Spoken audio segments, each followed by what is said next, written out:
അപ്പോൾ നമുക്ക് ഇന്ന് കുറച്ച് ക്വിക്ക് ആൻഡ് എഫക്റ്റീവ് ആയിട്ടുള്ള ഒരു പുഷ് ഡേ നമുക്ക് ചെയ്യാം. സോ ഞാൻ ഇന്ന് ചെയ്യാൻ പോകുന്നത് എൻ്റെ പേഴ്സണൽ ഫേവറേറ്റ് ആയിട്ടുള്ള ഒരു 6 വർക്കൗട്ടാണ്. സോ വീഡിയോ ഫുള്ള് കാണാം. First incline dumbbell press.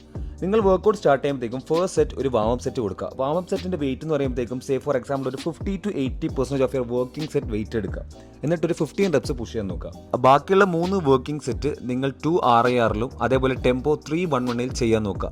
RIRും tempo എന്താണെന്ന് അറിയാൻ വേണ്ടി ഈ വീഡിയോ ഫുൾ കാണാൻ ശ്രമിക്കുക. Second, cable flies. എന്തുകൊണ്ടാണ് കേബിൾ ഫ്ലൈസ് പെഗ്ഡെക് ഫ്ലൈനേക്കാളും ഒരു ബെറ്റർ ഓപ്ഷൻ എന്ന് പറയുന്നത് വെച്ചിട്ടുണ്ടെങ്കിൽ, നമ്മൾ കേബിൾ ഫ്ലൈ ചെയ്യുമ്പോഴത്തേക്കും throughout the range of motion നല്ല കോൺസ്റ്റൻറ്റ് ടെൻഷൻ മെയിൻറ്റെയിൻ ആവുന്നുണ്ട് rather than pec deck fly. So more tension is equal to more muscle engagement. Third, behind the neck lateral rises.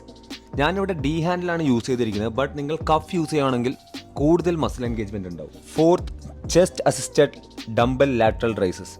ഈ ഒരു lateral റൈസസിൻ്റെ speciality എന്ന് പറഞ്ഞാൽ നമ്മൾ സ്റ്റാൻഡിങ്ങും സിറ്റിങ്ങും ഒക്കെ ചെയ്യുമ്പോഴത്തേക്ക് നമ്മൾ ബോഡിയിൽ കൂടുതൽ മൊമെൻറ്റം യൂസ് ചെയ്യും. ബട്ട് നമ്മളിവിടെ ആ ബെഞ്ചിൽ ലീൻ ചെയ്തിരിക്കുന്ന കാരണം തന്നെ നമ്മുടെ ബോഡിയിൽ കൂടുതൽ മൊമെൻറ്റം യൂസ് ചെയ്യാറുണ്ട്. നമ്മൾ കൂടുതൽ മസിൽ എൻഗേജ്മെൻറ്റ് കൊടുത്ത് നമ്മൾ ഈ ആക്ടിവിറ്റി ചെയ്യുന്നുണ്ട്.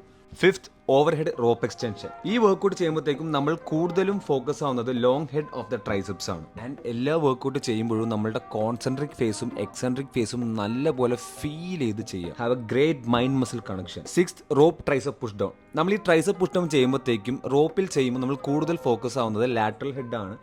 ബട്ട് നമ്മൾ ഇതേപോലെ ചെറിയ അറ്റാച്ച്മെൻറ്റ്സ് ഒഴിവാക്കിയിട്ട് ഇതിനേക്കാളും കൂടുതൽ ലെങ്ത്തുള്ള റോപ്പോ ഇതിനേക്കാളും വലിയ അറ്റാച്ച്മെൻറ്റ്സോ യൂസ് ചെയ്യുകയാണെന്നുണ്ടെങ്കിൽ നമുക്ക് ലാറ്ററൽ ഹെഡും ലോങ് ഹെഡും എഫക്റ്റീവായിട്ട് ട്രെയിൻ ചെയ്യാം. കാരണം ലോങ്ങർ അറ്റാച്ച്മെൻറ്റ്സ് ഉണ്ടാകുമ്പോഴത്തേക്ക് നമുക്ക് പീക്ക് കോൺട്രാക്ഷൻ കൊടുക്കാനും പറ്റും. അത് കാരണം തന്നെ ലോങ് ഹെഡ് എഫക്റ്റീവായിട്ട് ട്രെയിൻ ചെയ്യാൻ പറ്റും. ഇനി നമുക്ക് RIR എന്താ നോക്കുക. RIR എന്ന് പറഞ്ഞാൽ reps in reserve. For example 12th റെപ്പിൽ നിങ്ങൾ ഫെയിൽ ആവും എന്നുണ്ടെങ്കിൽ 10th റെപ്പിൽ സ്റ്റോപ്പ് ചെയ്യുന്നതിനാണ് 2 RIR എന്ന് പറയുന്നത്. ഇനി ടെമ്പോ എന്ന് പറയുന്നത് വർക്കൗട്ട് ചെയ്യുന്നതിൻ്റെ സ്പീഡ്. ഫോർ എക്സാമ്പിൾ 311 എന്ന് പറയുന്നത് 3 second for eccentric or lengthening phase, 1 second for concentric phase and 1 second pause. So ഇനി വർക്കൗട്ട് ലോഡ് എങ്ങനെ സെലക്ട് ചെയ്യാം. ഫോർ എക്സാമ്പിൾ 2 RIR എന്ന് പറയുന്നത് ക്ലോസ് ടു ഫെയിലിയർ ആണെന്ന് വെക്കുക. അപ്പോൾ 10 to 15 ആണ് നിങ്ങൾക്ക് റെപ്പ് റേഞ്ച് തന്നെങ്കിൽ 10 to 15 റെപ്പ് റേഞ്ചിൽ 2 RIRൽ സ്റ്റോപ്പ് ചെയ്യാൻ പറ്റുന്ന ലോഡ്സ് സെലക്ട് ചെയ്ത് ആൻഡ് ആ പ്രോസസ്സിൽ തന്നെ മെല്ലെ നിങ്ങൾ പ്രോഗ്രസീവ് ഓവർലോഡും കൊടുത്ത് നിങ്ങളുടെ വർക്കൗട്ട് പ്രോഗ്രാം കണ്ടിന്യൂ ചെയ്യുക.